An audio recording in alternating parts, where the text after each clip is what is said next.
If you're someone who wants to make major changes in their life, someone who wants to achieve their goals, or maybe you're someone who knows this is not as good as it gets, but you have no idea where to start, on the Reinvent You podcast, we explore different types of people, their successes and failures, and how they reinvented themselves to create the life they love. It's our hope that from hearing their stories, that you too may have more insight into what it takes to build a life that you envision for yourself. Here to help you do that is performance and life coach Travia Stewart. What's up, my peeps? Today is January 21st, and I would like to welcome you to the Reinvent You podcast for yet another episode. And before we dive right into it, my guest today is someone that I met through my journey to, as always, get in the best shape of my life, because again, you guys have heard on previous podcasts, I generally have this resolution, which I don't do resolutions anymore. I do outcomes and goals now. And so I met her through Pro Physiques, Arizona Pro Physiques, because I was looking for a trainer who could, work his magic with me. And I just remember how, I met her on the phone. We met through texting. I met her once in person, and instantly I felt her sincerity. I felt like she was genuine, and I felt like an authentic connection with her right away. And at the time, I didn't really know what it was, but right now I know that it's because we're like-minded, because we share a love of professional development. We share a love of wanting to connect with other people and being intentional with your time and your energy. And so my guest today she's a friend. She is a mom of two, and she's a wife to, a successful fitness coach and personal trainer. And after leaving 32 years in corporate America, she struggled to find her place in this world. She knew she was tired and didn't want to do that anymore. She felt like a robot, but she struggled to find the answers of just where it was she belonged. And so the last year she realized she was living in her absolute rock bottom. And this past July, not even a year ago, she started to work on personal development, despite even taking on more than she was absolutely ready for. Through that process, she uncovered her expertise, her niche, and which is meal prepping and making nutrition very simple for the average person. Her husband loves working with people and training, and he is a trainer for Arizona Pro Physiques, working with professional bodybuilders and, competitors, as well as, everyday Jills and Janes. Together, they are developing a program that can be used for online clients to better their health, their nutrition, and their mindset. And right now, I would like you to welcome my guest today, Pamela Ripley DeSylvia. All right, here we go. Pamela Ripley DeSylvia, welcome to the Reinvent You podcast. I am so honored that you are gracing us with your presence today. How are you doing today? I am doing amazing, and I'm really excited to chat with you today. So Absolutely. That's what I'm talking about. It's all about like minds. And I just remember that first time I saw you at Pro Physiques, which is, later on. But when I saw you at Pro Physiques, I was like, oh, she's really, really nice. We talked on the phone, we text, and then just our communication. I felt like, I did a podcast episode last week. It's kind of like when you meet somebody for the first time and you just feel that genuine sincerity. I felt that with you the very first time we met. So I love that about you. So thank you. Absolutely. Welcome to the show. So I would like to dive right in. So, okay. So here we go. I love that you wrote on Facebook, I have never been so excited about work, if you want to call it that, ever. I've never, ever felt more alive and crystal clear as to where it is that I'm going and the company that I've chosen to align with to create the life by design for my family I've always wanted. Many people go through their entire lives and they never feel that. So before we get into that, I want you to tell us a little bit about your background, starting with corporate America, before you are experiencing this indescribable feeling. So tell us a little bit about where you came from before we delve into your today journey. All right. Well, I started working at the age of 15 Okay. in retail, and I've been in it ever since, up until I was 50 years old. That's when I finally left corporate America. But I've just done retail management my entire life. And it's funny how robotic that is. Even though I was making really good money when I got into Yeah. management, I didn't raise my kids. And I really had it figured out though, like a lot of working moms, because they had the preschool, they'd go to, before their school started, I'd get them there, and then they go to their classes, and then they had after school care, and then they had weekend care, and I missed everything. Right. But it was normal. And that's the sad part about so many working parents, it becomes normalcy. So I missed out on a lot of pivotal moments with my kids growing up. But I was there. Like I saw them every day, tucked them in, all that. But still, now looking back, I missed all of that. So I went through that, and it was normal. And, the 70-hour work weeks, it was normal, but my parents helped out a lot. And then I have Daren, he was my weekend warrior while I was working.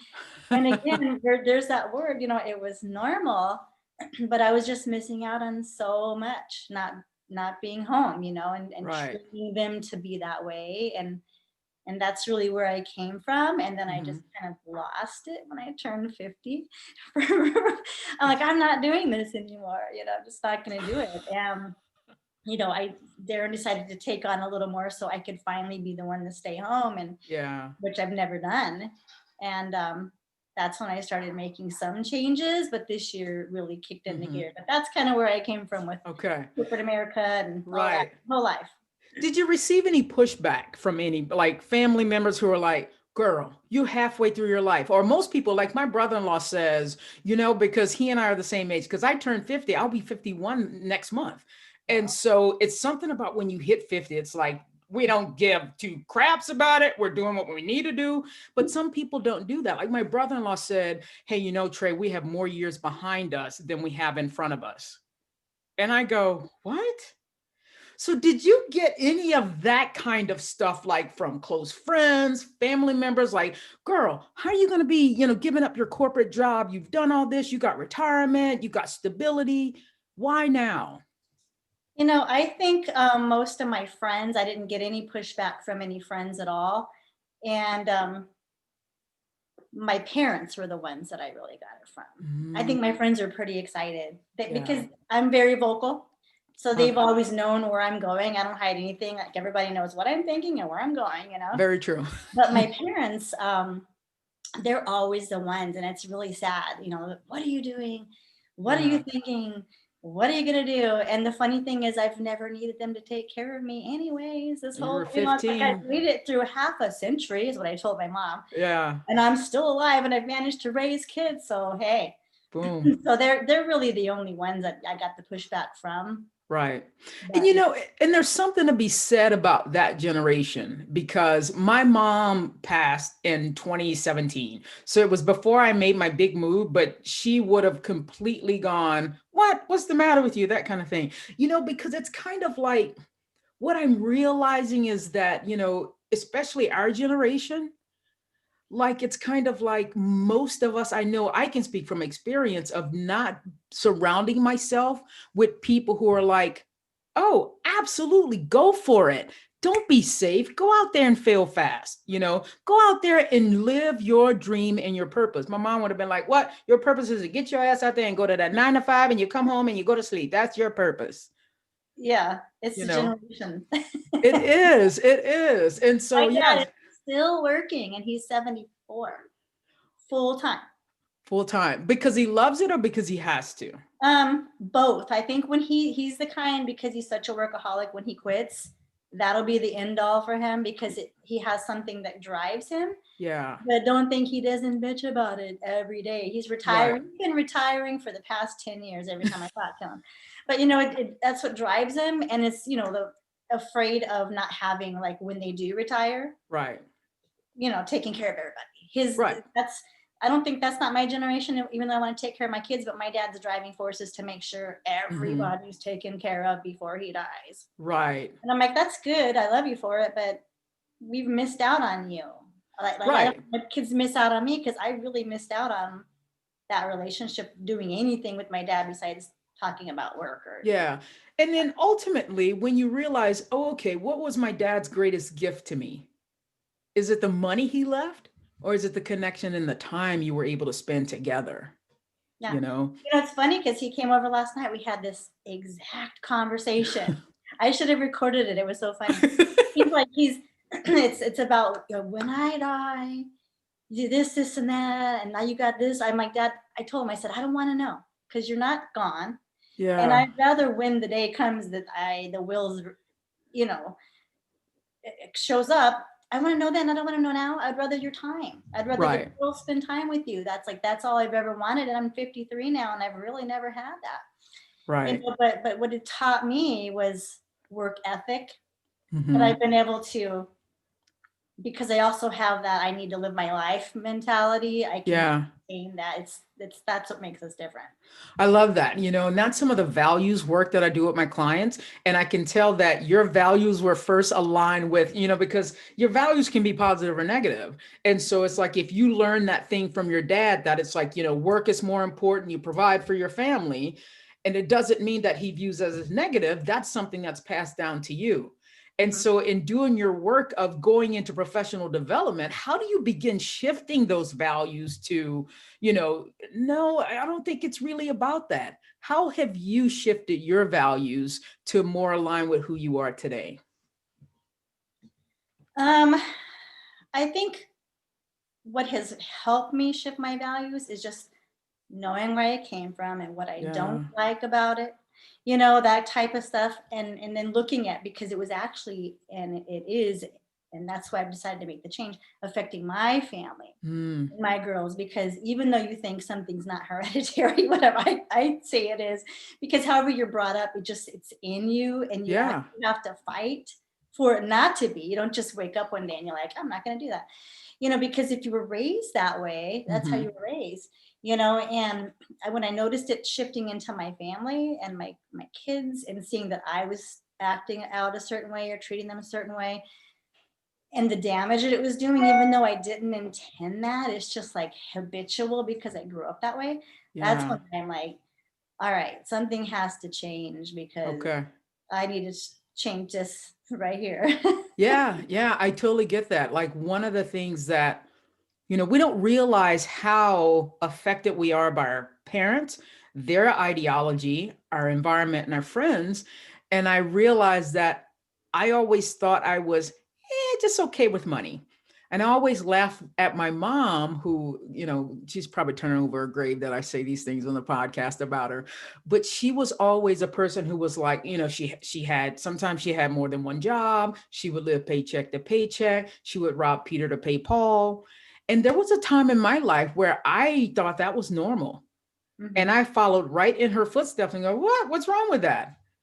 But yeah, we hand these lessons down. So how, when you recognize these things in your relationship with your kids and your family, because you didn't want to pass those things down, what is that process like? Do you like, oh my goodness, I see myself, like, is it an out of body? You step and you see and you hear yourself. How did you become so aware, and what were the steps that you took to change that? I realize not everybody experiences the same things. But my awareness was like seeing my teenagers run amok. Like, there came a point where you could tell they were super unhappy, disrespectful, and that's not like them. But it's only in my four walls. Like, when they're out and about, everybody, oh my God, your girls are amazing, those are perfect. And then I'm just thinking, my girls? Who are you talking about? That's not what I'm saying right now. Like they did this 180. And just the teenage depression stuff. And then that's when I don't know, that's, I think, what hit me. I'm like, we're still dealing with all of that. So I'm in the midst of it, the beginning of it, actually, but just to watch it where they don't come out of their rooms. And I didn't like that, because that's not how they were raised, even though I say I kept them busy and I wasn't always with them, but man, they were go, go, go, go, go, and gymnastics and dance and this, and then all of a sudden they're like withdrawn, and so just watching that, right. this one I'm like, I can't let them go down that path. Right. Okay. Yeah, I totally get that. How do you get to a point of like, because how old are your girls? 15 and 18. Ooh, that's the age, right? And I have 2 stepsons that are 28 and 29, and I've had them since they were like a year and 2 years old. Yeah. And I'll tell you, boys are so easy compared to raising girls. Of course. Wow. So how do you, oh my goodness, I don't have kids, so I don't know how hard or how easy it is to, especially 18 and 15-year-old girls, because I know there's a certain thing about being a helicopter parent, but letting them fly on their own. Like, how do you balance that, between, discipline, well, who are you? And I'm the parent and you're the kid, how do you and Daren find balance between that? Well, I'll start by saying that Daren is the level-headed, the one that is the mediator. Yeah.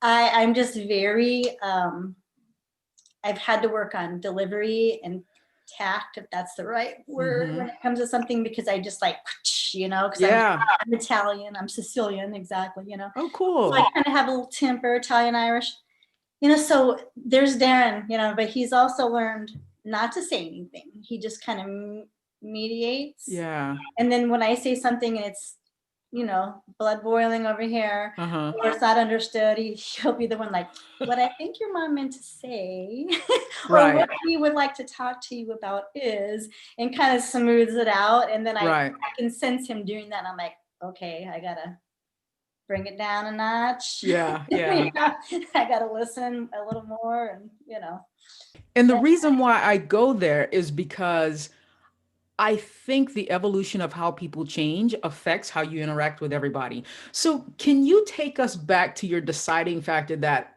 Pam needs to work on Pam? What was your first personal development work? How did it change you? How did it grow to help you become the person, the parent, the business owner who you are today? Okay, I'll try to not go in circles. So a couple years back when I quit my job, being the person who's never been not working. So the only time I wasn't at work is if I was on a paid vacation. And then 6 weeks, 3 years apart for maternity leave. And that was it. Otherwise I was at work, So then when I stopped working, I was home and kind of bored, and I didn't know what to do, and I didn't really find a purpose yet. And then I started to get into it, started my meal prepping and working at the gym with Daren and having a lot of fun with that and trying to stay healthy. And I'm like, okay, I like this life, And then I have my business, and I'm not going to stray off on this one, but through that, I met somebody who we had come stay with us to decide if that's where they wanted to live, was Arizona or somewhere else. And that was a disaster. 6 months of I think that was when I decided and everything shifted for me. And then Daren, he's an angel. He's like, sure, if you want to help somebody out, that's fine. And he didn't care, but then when you have somebody here, it's hard to change that. So we went through 6 months, and that was where my whole family, it was like you took the box up and just shook them, Wow. kids and all. That's how horrible, having somebody in all of the events we want to go down. That's a whole nother podcast in itself. Trust me.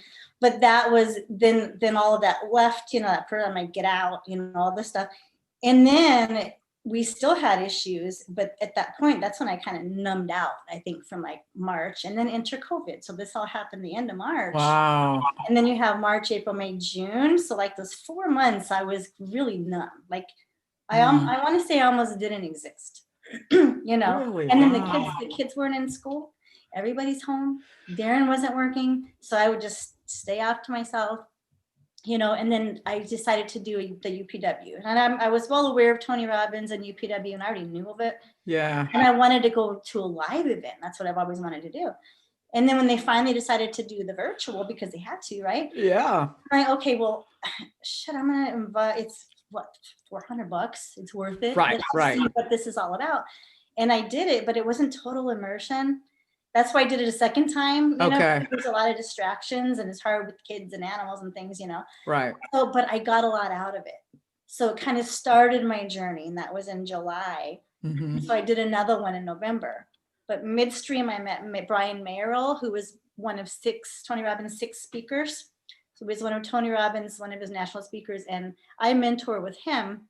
So, so I joined a small group of his, and he was probably my godsend, I would say, Brian, because his mastermind that I joined changed my mindset. Was his mastermind. Oh wow, he's the fitness guy. That's Jake. Brian is he's a Tony Robbins national speaker. So he's on stage and sells the tickets, and he's one of the, like KK is to Tony. He's another speaker. So yeah, he's one of my coaches, and I do mastermind with him. And then that's how I met Jake, who's the trainer guy that you're talking about. Yes. Okay. I have a lot of mentors now, which is good. And you know, like, I love that you and I have that in common, because when, you know, I have friends who don't see the value in personal development. They don't see the value in a coach. When you're like, you know, because when you say the word mastermind, I automatically know you're spending a lot of money to be in that mastermind, which I think is life-changing. Mm-hmm. You know, I do. I think the work that you get from mastermind, the work that we do in this world, is life-changing. And so what happens when your dad goes, "You're in a what? How much you pay for that?" Not that you tell him all of that, but if he had an idea, you know, if he had an idea, how would you defend those decisions? Not that you have to, but I'm just saying, what would that conversation look like? And this too was a little bit of our conversation last night. I was a fly on your wall last night. My dad and I have really good conversations, but you know, I just tell him, you know, that I just think differently than him. And at the end of our conversation, he told me, he goes, you're just like me. And I said, I know I am, just a little different version, but I'm just like you. My mind works the same. Yeah. But as far as defending that, he would totally think that it's stupid. He's the kind of person, like, if somebody, you tell him that you need to go to a therapist, he's like, that's dumb. You're fine. Pick up a book. Yeah. Pick up that. And that, again, maybe that's that, you know, that generation. Right.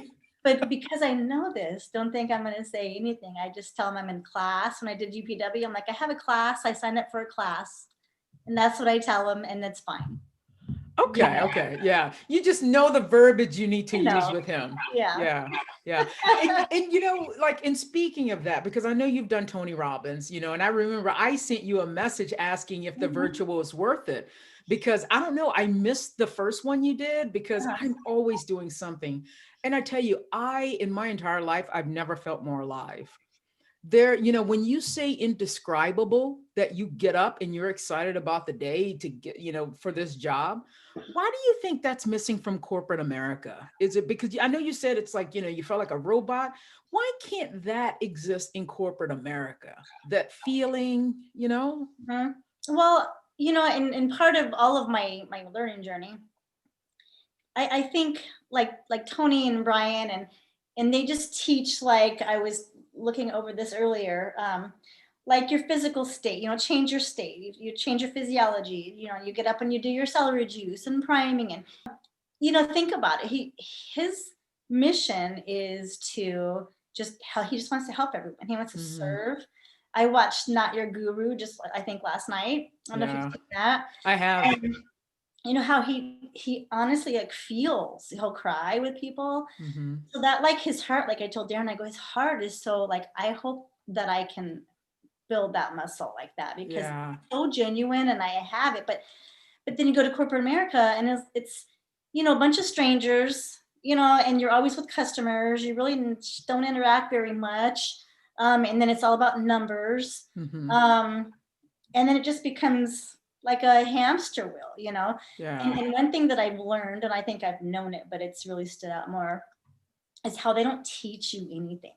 17, almost 18 years with the company I was with, they never taught me one thing that had to do with growth, personal development, mindset in 18 years. Wow. Because that wasn't their jam. Their jam is like, we need to profit, we need to turn some numbers, you got to fire this person, we need to hire people for Christmas, and this is pretty much it, and on and on and on and on. And here, you know, that's what it's all about, you know, just mindset, growth, development. It's just so different. Yeah. It's wanting to see people succeed, because it's not going to really benefit you financially, but it's going to benefit you here, you know? Right. Yeah. One of the things that I do that I realize, because again, you know, I've worked with a bunch of coaches, I've done a bunch of programs, love Tony Robbins. Brendan Burchard was that guy for me. You know, this was like 3 years ago. I went to his high performance academy here in Phoenix, life changing. Yeah. And so then I go, you know, and doing the work with finding your purpose and all those things, you know, I recognize that it was my 5th grade teacher that helped me to find the emotions and the way I wanted to feel, because ultimately that's what we're all in search of. What are the emotions that you want to feel? It was my 5th grade teacher. For the first time in my life, I felt seen, heard, appreciated, all of that. And I said, oh my God, that's my purpose. It's to give that back to as many people as I can. How can I help them live their greatest life? How did you align with, you know, because I know you said it took you a while to find your niche, but how did you align through your personal development journey with where your purpose and your passion was? Like I say, I'm still learning. Yeah, we all are. I'm still learning. Yeah. I have a lot more to do. But I think I've always known that I wanted to help people. Yeah. And it's so weird. It's like, you know, it's like a double-edged sword. It's like you want to help people, but you're not nice to people. You know, it's like you want to do this, but you can't change this about it. You know, so it's kind of like you can't say that you want to do that, and then you're not. Yeah. So I thought, well, how am I going to help people? Well, then I thought maybe, and this is where the personal development is helping, is because the way that I'm going to help people is not like physically, financially, like that kind of stuff. I do enjoy donating and doing stuff, and I like that. But I learned that because I had to change a lot of my mindset, it was going to be with sharing my story, and journey, because, which I haven't even begun to do. That's still unfolding for me, because it has to just unfold the right way. Otherwise, you're just verbal vomiting if you don't have the right to do it. But I figured I've been through lifelong eating disorder issues since I was in the 7th grade, and that's pretty much due to my mom. But I've just dealt with that, and I don't talk about it. Like my girls, they don't know about it. I mean, eventually they will. They're going to have to. I mean, Daren does, but generally speaking, it's not public knowledge. Okay. Maybe after this it will be, but I do mention it, and I'm getting better if I mention it than it's making it easy to talk about, you know? And then I come across people at the gym that have, the more that you share your story, the more people I find, they're like, oh my gosh, I'm going through the same thing. Maybe you can help me, you know? And then I'm finding that I'm like, that is what actually brings me joy. So I do a lot of, you know, one-on-one and talking with people as I'm still learning. But when I share my story and I'm learning how to do that properly, then I'm able to reach more people, because then they can relate to me, and then they're like, I need you to help me with this. And I found that's where I'm going to help more people. Absolutely. So, you know, and I don't want to push you to do anything that you're not ready to do, but the only thing I want to do now is dive into that, you know? And so it's like, but again, only as much as you're willing. So what, you know, if there's someone listening right now who has, you know, you don't have to give all the details, but like somebody who has, you know, an eating disorder, and you said directly linked to a parent, you know, what would be your advice to that person? I think the biggest thing is to talk about it. The biggest thing is to talk about it, find out why, because I don't know how to, there's 2 ways to look at it. I know why growing up, because my thing was always a control issue. Like some people will either be anorexic because they want to be skinny, and then they make themselves, they'll be sick. They'll look at food and physically it's sick to where they can't eat it, or it becomes a real disability, you know, to have that. Then you have the flip side. You have people that are, you know, bulimic, where they binge eat. But then there's different levels of that as well. Then you have controlled binge eating. It's just, So mine was more mindset, because when I found myself in times of my life where I couldn't control something, or I felt really just so spun out, it's like, that's the only thing that I can control. And it wasn't for like, oh, I need to get skinny, or none of that, because I'm not skinny, and I'm married to a personal trainer, but that's okay. But I would say you gotta talk about it. Yeah. You have to ask for help. And I think ask for help really is just finding someone you can talk to, because it's not easy. You can go on YouTube, you can Google it, you can join groups. It's not the same. It's not the same. And it's hard to find like therapy help, doctors, like they put you through the ringer. And for a lot of it, it's usually somebody's dirty secret. So having to see 10 doctors before you get to the right one, then you're just like, screw it. I'm just going to keep it to myself. I don't need to see 10 people and tell everybody that I have this issue. It's not that easy to find the help unless you just do anonymous groups. And so talk about it and find people that are dealing with the same thing, and own up, like, why is it happening? I'm not trying not to ramble on, but part of what you asked me too is relinking it to a parent. The other half of this is just a couple weeks ago before Christmas, my parents were here, and they told my son that he was fat. He's 29. My mom's like, oh my God, come here. You look just like grandpa, and pats his stomach because he's on medication. So he's put on some weight. He was mortified. And then my daughter, a couple weeks after that, they were here. And the first thing my dad says is, you need to eat. You're getting too skinny. You look sick. Like, for some reason, and I don't know what it is, they are fixated on the physical appearance of people before anything else. And I don't know where that comes from. So being put through that as a young person, and then watching it, like when I go to my mom's house, she'll be like, oh, you're getting fat. What are you doing? Oh, it's like, it's not like, hi, how are you? How have you been? What are we going to do today? The first thing is always related to your physical. And then they beat each other up. My mom's constantly in front of my kids, you're eating too much. You need to lose. My dad's 6'7", 300 pounds, 325 pounds. He's a big guy. But my mom's constantly telling him how fat he is and constantly feeding him. Oh, don't go over. Your dad will eat it. But come over and eat. Dad will eat it. Yeah. And it's like, it's so confusing as a young person. Right. And then not realizing how bad it affected me until I started seeing it. Everything, I think, is when I started seeing it through my girls. And then seeing them like make eye gestures when they walk in, and then give them the before they say something. And I'm like, I'm thinking, I even had it out one time. I told my mom, I said, if you mention one more time, it was swim season, my parents have a pool, one more time, if you bring up how she looks in a bathing suit, good or bad, we're not going to come over anymore. Right. All you're doing is making them feel self-conscious about themselves. Now, do they live here in Arizona? 1 mile away. Yeah. Shut at the front door. Actually, it was closer. Since 1997, we had houses on opposite streets, just walk around the corner.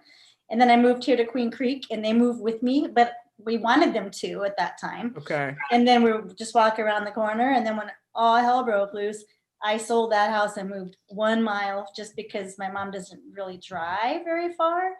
And so it kind of prevented the walking around the corner. Okay. Got it. Wow.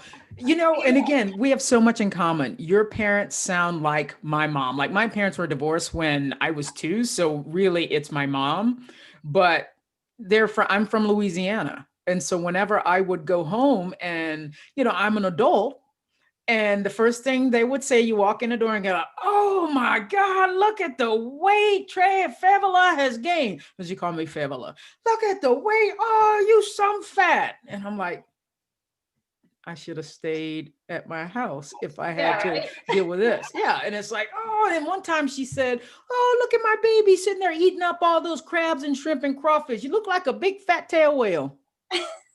That's what I deal with too. And ironically enough, my dad's from Baton Rouge. See?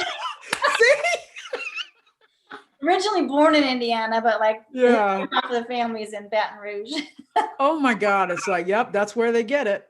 And they think nothing's wrong. And you know what my mom said? And I was like, that's not very nice. And I said, it kind of hurts my feelings. Oh shit, you wear your feelings on your sleeve. You're too sensitive. So now it's my fault. Uh-huh. Yeah, I get let's talk about it, how you make me feel, that Yeah. that was a long time ago. Can't you let that go? That's in the past. Right. Living in the past. So you just can't, like, talking to them to hash things out or repair things is already a waste of time. Like, Already a waste of time. Yeah, it just ain't gonna happen. Right. And then I understand that you get to a point, it's like, you can't change everybody. You can only change the way you react and perceive them. And so it's like, if I don't want that in my life, then I'm just going to keep the subjects on this, and that. And, you don't have to subject yourself to that. Yeah. Wow. I Thank you so did much for sharing that. another mastery, and I can't remember who it was, Susan something. But when you said that, it just reminded me, it was a Dean Graziosi. So build your brand thing. Yeah. So she was taught, her segment was about your left-handed and your right-handed people. Have you ever heard that? I haven't heard that. She's like, okay, you're just gonna have to understand that there's people in your life. You just have to decide, going into the conversation, whatever, whether you're talking to your left-handed people, which are your family and those people like that, and they're just gonna be in your left hand no matter what. They're not gonna jump hands. Then you have your right-handed people, who are your self-development friends and people that are growing with you, and they're on your level. And you just have to understand they're separate. So when you go into a conversation or something happens, you have to just look at which one you're dealing with. Yeah. And deal with accordingly. Okay, I get that. Wow, that makes a lot of sense. They're left-handed and they're right-handed.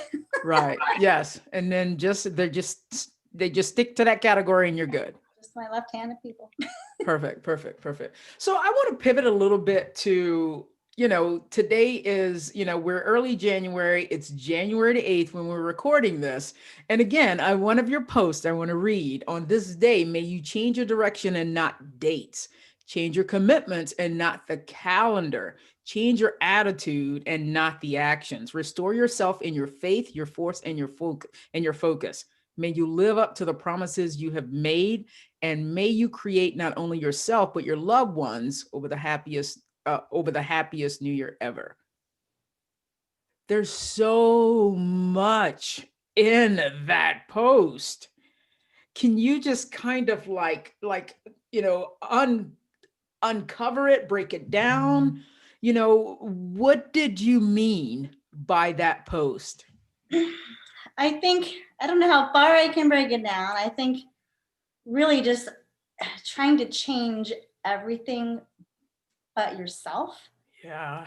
you can't do that. Like, you can't change date, you can't change calendar, you can't, it's like you're chasing your tail, it's just not possible. You can't change what happened. You can't change.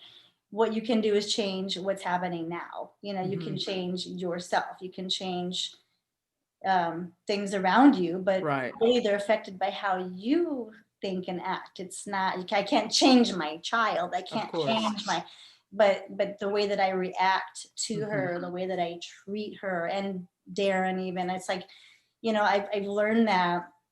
I think that was probably my most valuable lesson. And again, it's not perfected. I just know, I know of it. I've owned it. Yeah. Now it's execution time and more awareness. But everyone's reaction and how things unfold and happen, really it's a direct reaction to how I treat them or how I act or how, Yeah. So realistically going into this new year, with the awareness and owning up to my shit, just everything. Yeah. It's like, and I'll walk away from a conversation gone bad with one of my girls or something, and Daren will look at me and he's like, you do know what went wrong, right? I'm like, yeah, I do. But I can't fix it. He's like, yeah, you can. He's the calm, right? Turn around and go start over. Go start over. And I think that's just, coming into this new year, just knowing you can't change, the calendar and event, just change yourself. I love that. So since you brought up Daren is your husband, and you guys got married because I think you had just gotten married when I met you at Pro Physiques. You guys got married in New York, and I know that Daren is a trainer for Arizona Pro Physiques. He works with professional bodybuilders, and I know he works with, some everyday Joes and Janes too. Tell me a little bit about what it means for the two of you to thrive as a couple, to do what you love together. It means everything because we do well together. And I think I wouldn't say that I didn't realize that. I realized more how it affected other people when I started going into the gym, because I worked there at the gym with him for a little bit, and before that, I thought it was just having fun with my best friend, because we really are best friends, which I think is amazing. And working out together and just family bike rides, and we just view it as having fun, Yeah. And for a while before social media really was so big, we would be recording, and I think we would do more lives, and stories weren't even a thing a few years back, but just do lives of us doing facial roulette, think of some game that he made before he shaved off, but we would do all these things together. And then in the gym, people would tell me, they'd come up to me, I didn't even know them. They were his clients or clients of the gym, like, oh my gosh, I love watching your guys' videos and your dynamics, and you're so funny together. But to us, that's just normal, Right. So being able to work with your best friend is truly a blessing. It's amazing. And we haven't started doing that yet. That's all part of what we have in the works right now, but I think living that like that already is what kind of pushed us into, like, look, you do the physical part, you train people. I know how, I watch you do it, watched all his videos, watched all his Zooms, I understand, but I do the meal prep part of it, and I've been doing his meal prep for the last maybe 9 years, 8 years now, 9 years. Wow. Yeah. Not missing a day of all those years of meal prep. And I've never thought about it because I just do it like it's my wifely duty, Yeah. But realistically, it's a business, and Okay. his clients need that, and a lot of them ask for it. And I told them, I said, we just need to get this going. Well, let's unpack that, because I don't want you to just gloss over it like it's not a big deal. So when did you guys decide that you were going to do it? And tell us like all the details about that joint venture, like, did you set goals for like, January 1, boom, like, what does that look like? How did that even come to fruition, even in more detail than what you just said? Being in the gym all the time with him, I had my Tuesdays and Thursdays. I was his client. Yeah. I didn't pay. Just kidding. He's a free trainer. No, but I told him, I said, don't ever give my time away. I have to come in and work out with you Tuesday and Thursday at 9:00. Okay. And people would laugh about that. They're like, you train with your husband? Everybody. They're like, how can you train with him? How can you train her? And I said, I don't know. We like being together. And, I come here and train with him just like you do, and it's my time to work. And then he started a website a while back, but I think wasn't pushed enough to like move it forward. So website started, got the name. So he's carved, our business is Carved Fitness. So did all that, but it's just taken so long, like, to get it moving because he's so busy as a personal trainer. He's still trading time for money with back to back clients in 30-minute increments from 4:30 in the morning until like 6, 7 o'clock at night, Ooh, that's a long day. And, maybe a break here and there. And then with COVID and the gym closing, he actually got a taste of what it was like to stay home and work from home. So I think that was really the pivotal moment for so many people, but I think really for him because he had the time to invest in running an online business and training people online, where at the gym, it was in-person training, So experiencing that with him and setting up the Zooms, and then he was doing, for Pro Physiques, he was doing in this IGTV, I think, for the gym. He would do live workouts for people to just keep the gym members going. Right. So I think that kind of showed him and showed us that you can work from home and still do what you love, still make money, And it's easier probably to touch more people, the masses, than just one at a time, Yeah. And then as far as the meal prepping goes, it's a lot of people that he was training, especially online, because they weren't, with him and chit-chatting about food while they're training. They would reach out for, they would see his meals or see me post. So then they started reaching out to me like, what do you do? So just kind of marrying that together, I think with the COVID, it's like, we can do this. Like we can totally do this. You don't need to go in. You don't need to trade all that time for money. The kids and I love having you home. You love being home. And we can do this. So we got a trainer. So that's where Jake comes in. Okay. And he actually does work for my company as well, because I do direct sales. So he does direct sales as well. But he was a nurse at one point, and then he went into personal training. And then he went to a Tony Robbins event, and I think it was Business Mastery. And that was his pivotal moment to decide to start coaching and doing more.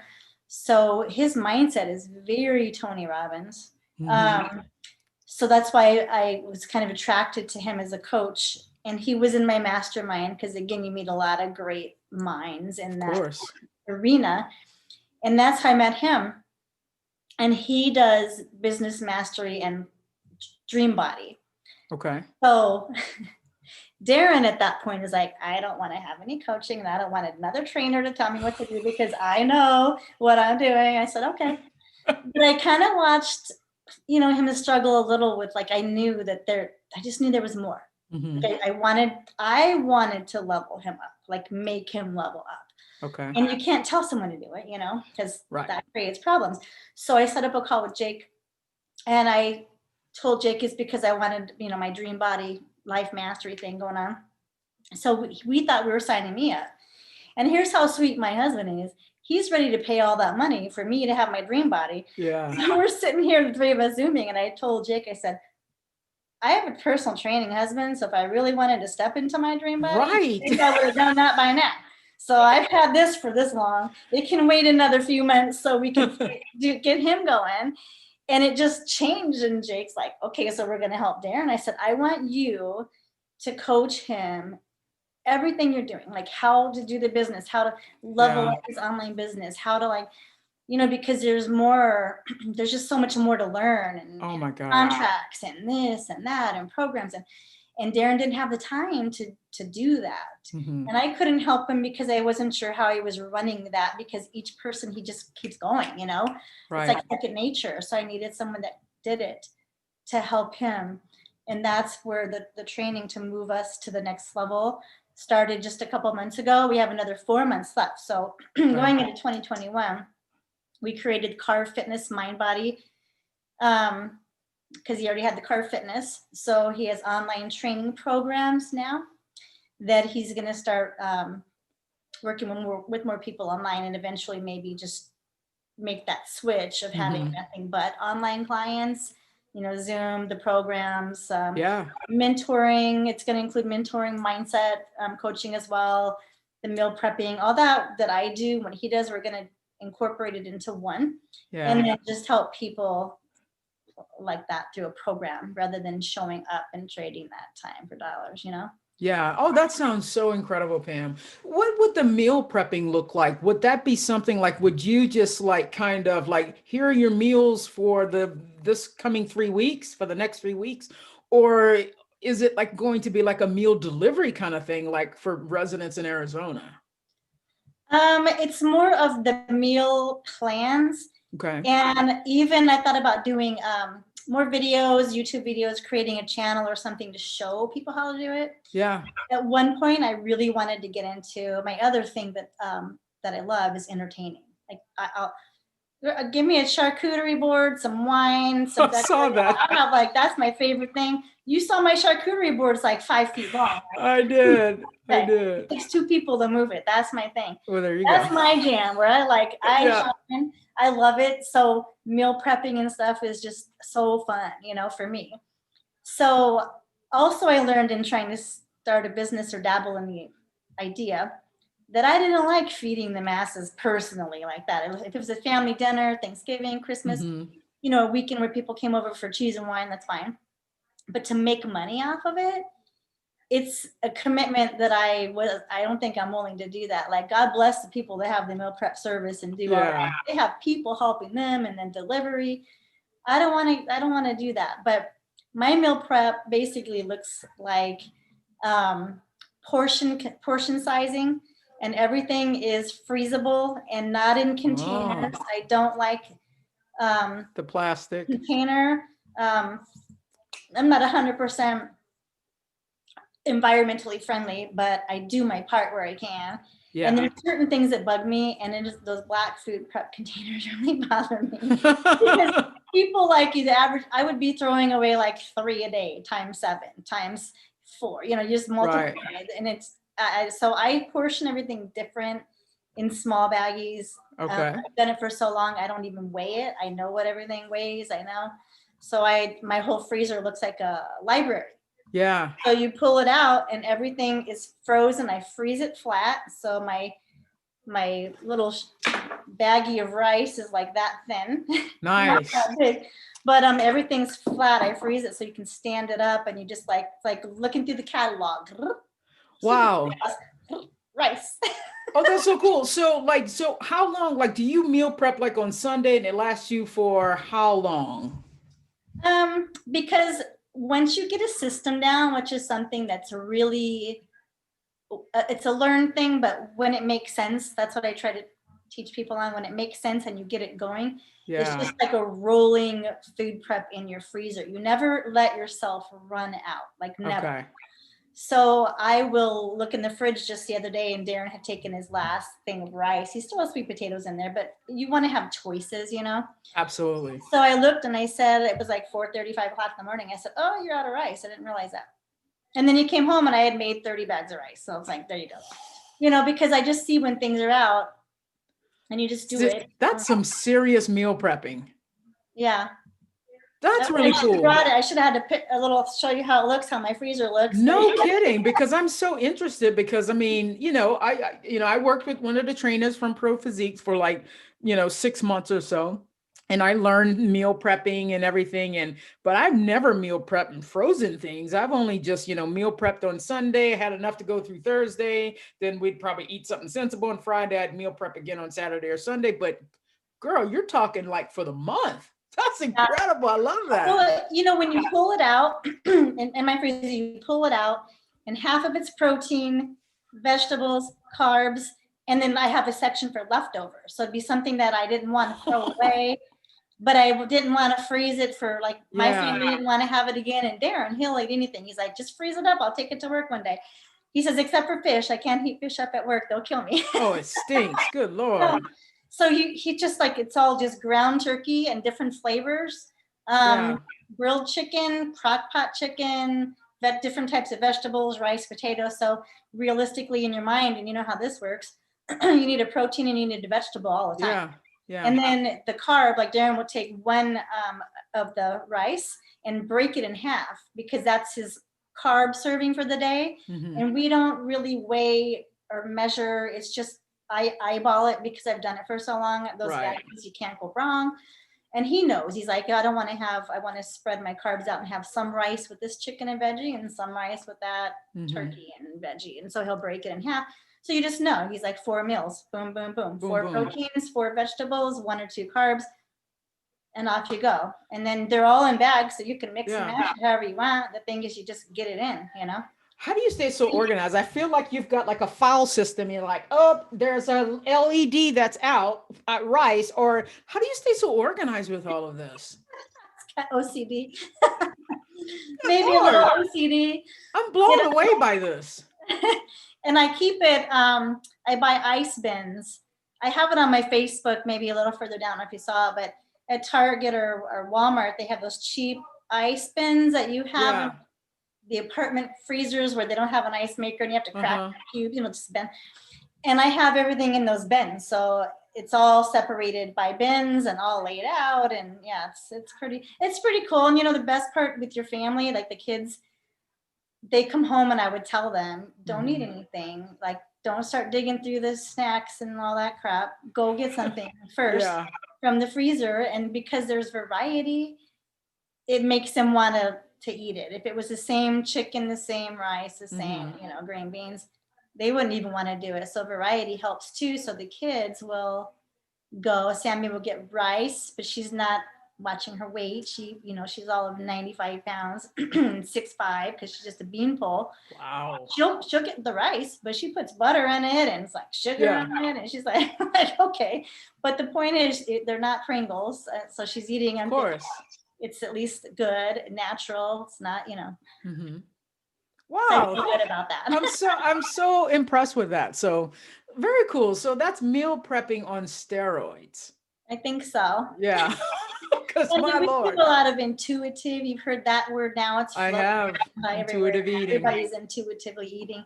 Yeah. But, realistically, and I had someone ask me this today because they're doing a blog and they wanted some info about measuring macros and counting macros and all that. And that, for a lot of people, I found was another trigger for people that had body dysmorphia or past ED, was becoming obsessed over numbers. And so that's another reason why doing that meal prepping, nothing's really weighed or measured and it's portioned perfectly.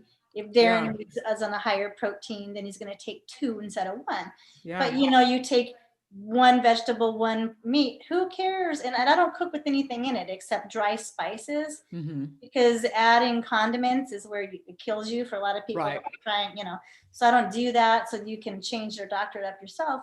But like if I've eaten pretty clean for like 3 or 4 days, and Daren and the kids are like, hey, let's go to the movie and have butter popcorn. I'm like, yeah, hell yeah, I'll take some. Hell yeah.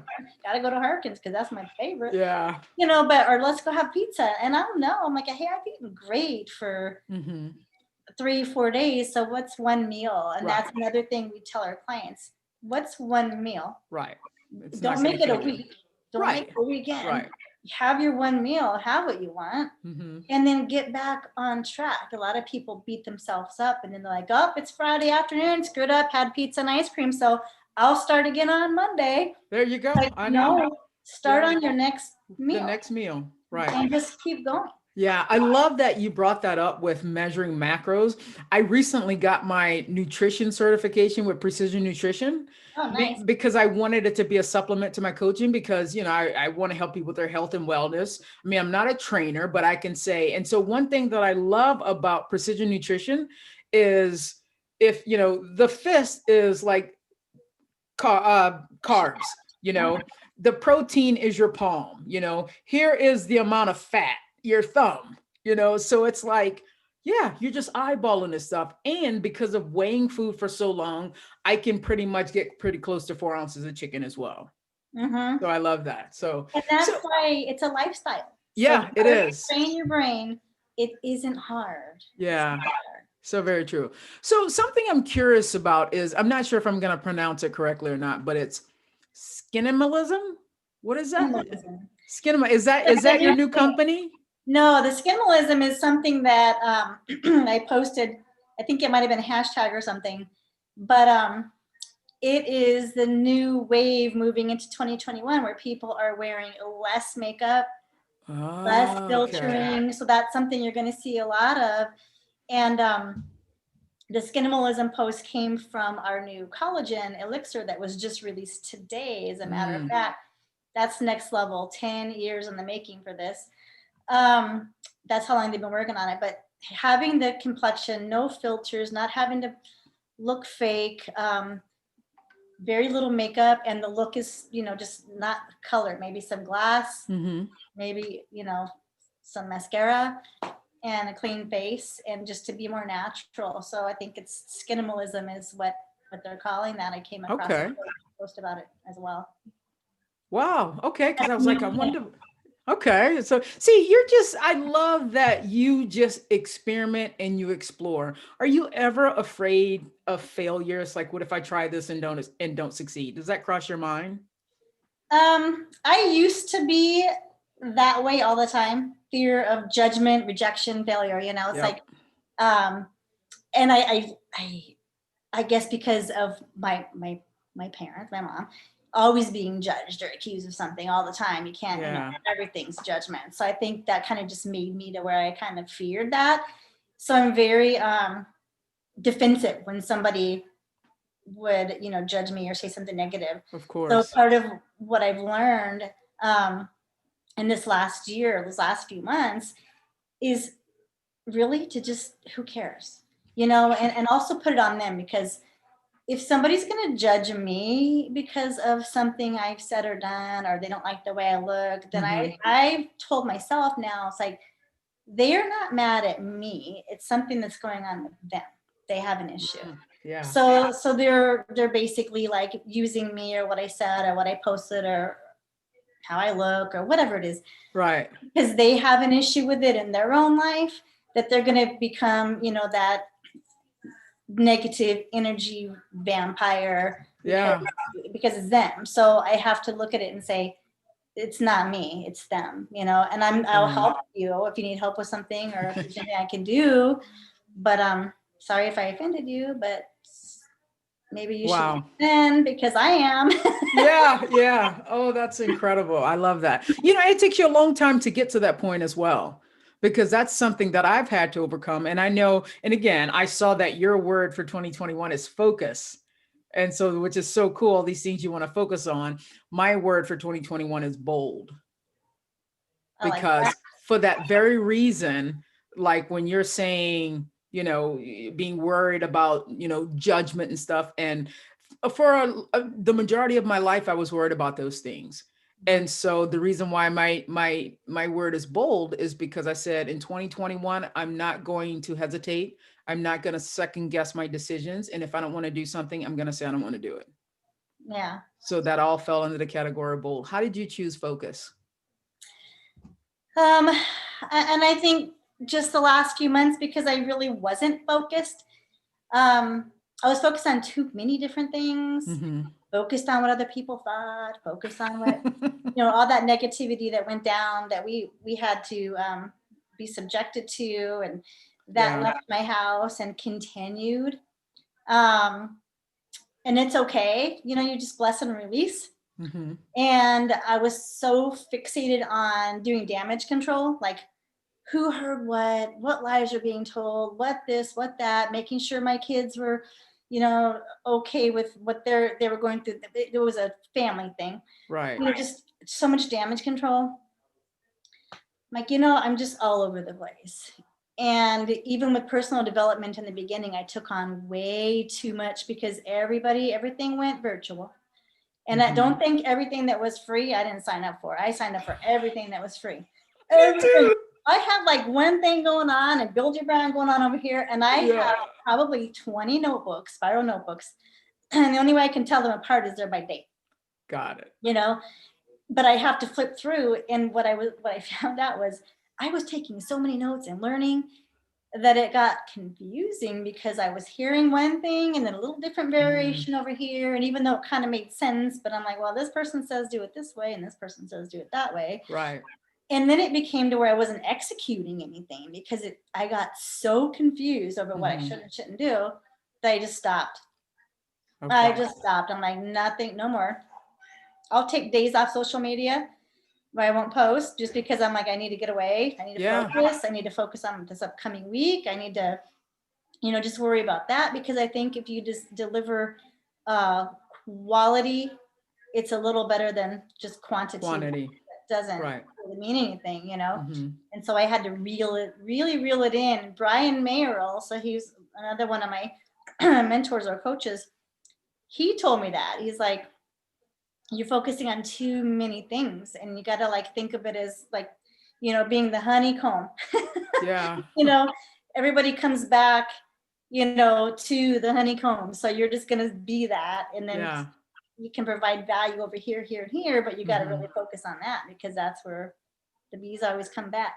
Yeah. Oh my goodness. That's so good, because I have a hard time because I'm working with a business coach who was like, you got to post more, you got to post. And I was like, what? And so I only agreed and I said, I'll post 3 times a week. The rest of that stuff is stuff I don't want to do. And I was like, if I have to post that much on Instagram and, which I'm kind of over Facebook, so I'm just Instagram mainly. If I got to post that much, then that's not the business I want to have. I'm better with people one-on-one, not posting all this stuff, So I totally get that. So just as we wrap up, when do you think you and Daren, the business, will be ready and launch? What month can we look forward to? Because this sounds exciting. Well, and this kind of spins off of what you just said, to be honest with you. Having the social media part of it, like we can launch it today and then just start going at it on social media. But I too kind of I understand that you need it to promote yourself, I also understand, you do have word of mouth. That's how Daren's done his business all these last 8 years. And posting results and stuff. So we're starting to do that. Daren's starting to do it more so on his stories and so he's ramping up his social media a little more. Right. So you have 2 people, not just one. Him and I, neither one of us are social media experts, and neither one of us really like being consistent with it because we kind of stray off. So it's like a bumpy road for the 2 of us. So we can just start it now. So we'll just say the programs are up and running. We already have clients. It's just getting them, through the social media, because you can have people that are out of state, out of the country. Absolutely. Obviously, that's how you're going to reach them on social media. So the programs are ready. It is Carb Fitness. It is on his personal page. Okay. What if I just Google Carb Fitness? Would that come up? How can people directly go there? The website isn't active. It's built, but our business coach said, I don't even have a website yet. And he has, if you're looking at people and their followers, 80,000 followers on social media, and he's killing it in his business. But I see that through his stories and his social media. He said, I don't even have a website yet because I don't want you guys to focus on that, because it's one more thing you have to run until you get to the point to where if you need it, you can pay someone to manage it for you. Okay. But otherwise, realistically, this is from my business coach, the best way is the free platform that you have, which is social media, which is free advertising. And that's what you guys need to do. So it's really going to be on either Facebook on his Daren DeSylvia, or on Instagram, it's Daren or Daren Fit.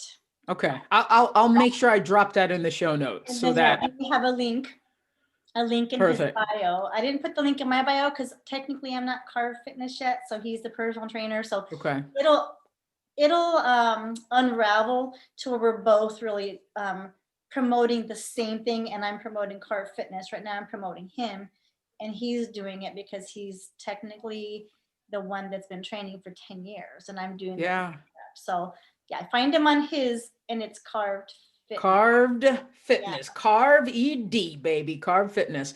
Well, Pamela, thank you so much. This conversation has been exceptional. I generally film my podcast on Fridays, and every now and then the Friday doesn't work because people's schedules, and I go, okay, we'll go on Tuesday, that kind of thing. Yeah. But I like to do it on Fridays because I feel like, because I only coach on Tuesdays, Wednesdays, and Thursdays. So those are my coaching days. Fridays is just for podcasting and marketing and stuff. But I love finishing my week off like you and I just went to happy hour. Yeah. That's what it feels like. It feels like you and I just went to happy hour and we had a conversation that, was more than just, well, what are you drinking? Well, okay, what's your job? You hate your job? Yeah, girl, me too. Right. But I love to go deeper with these conversations. So thank you so much for being on the podcast today. I wish you and Daren nothing but success, good fortune, good luck with Carb Fitness. And it sounds exciting. And it makes me want to go and click right now. We'll go into his Insta. The link is in there. It takes you to a type form. You can get, it's already up and running. So perfect. I appreciate it. But thanks for having me on. It was really fun. I was nervous at first, but it was just like we were at happy hour. I'm like, exactly. Try not to ramble because I'm a rambler, but I think I did okay. If you would like to explore what coaching could do for you, how working with a performance and life coach like myself could do for you, I would love to have a free consultation with you. Click the link in the bottom of the show notes and let's schedule a consultation.